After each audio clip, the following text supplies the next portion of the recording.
Welcome to this edition of Mairenn's Corner. Okay, first book, The Invisible Man. This book, it was good. I'd like to read you a passage now. And then I looked at him, and I couldn't see him. He was invisible. Thank you. Second book for today. Ducks don't get wet. Now, I was really surprised at this book because I thought for sure that if you're swimming in the water, you're going to be wet. Okay? And then I read it and I was like, ducks don't get wet. I was like, why doesn't it get wet?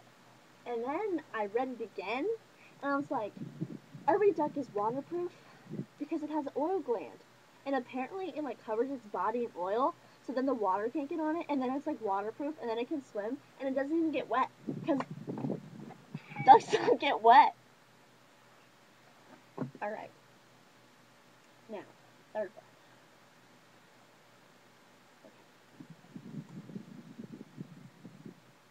The Scarlet Pimpernel. Okay. This book is old, but it's so lovely because it's so old. And I think that the older a book gets, it gets better in time. And the time makes the book older, and so it makes it better. And then people want to read it. And then we call them the classic novels because everybody wants to read them because they're classically novelly. Okay. And yeah. Now my next book. It's a collection of poems of Alfred Noyes. Now, here's the thing. He was so noisy that they had to put him in a book full of poems so that people would read his poems and he wouldn't have to talk because he was so noisy. Here's one I like to call Drake, like the rapper. Okay. And by the Queen's command was now set up for an everlasting memory of how the Queen with subtle saccharine still kept Spain at arm's length, dangling while she played. She played while it dangled, and it was just dangling there, and she played. A fast and loose with France, whose embassy, arriving with the marriage treaty, found it dangling there, and she was just playing with it, right in her hand, as it dangled there. And she played with it as it dangled in her hand.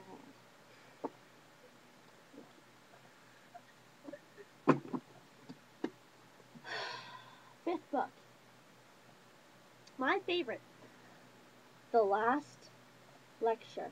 It's my favorite because I hate lectures and it's the last one, so I'm like, cool, no more.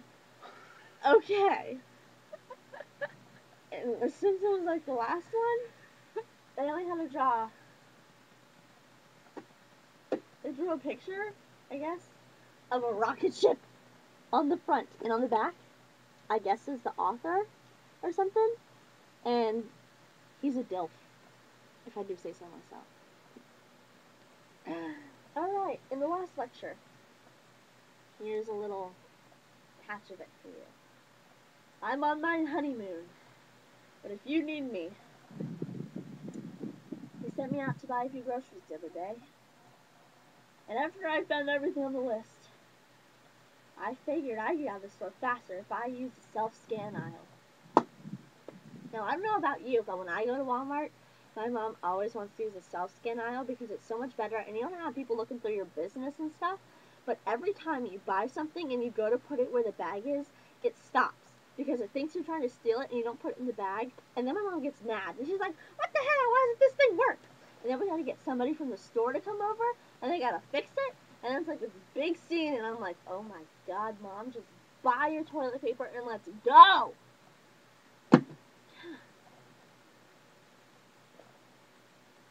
In my sixth, young vampire, not an old one.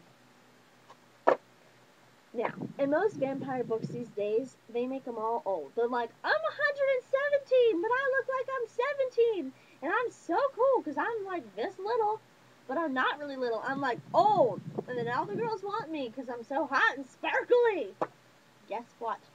Young vampires are better, way better. Look at them. Oh yeah, on the back. "Oh yeah, I'm a young vampire, and I'm so much better because I don't sparkle." That's right.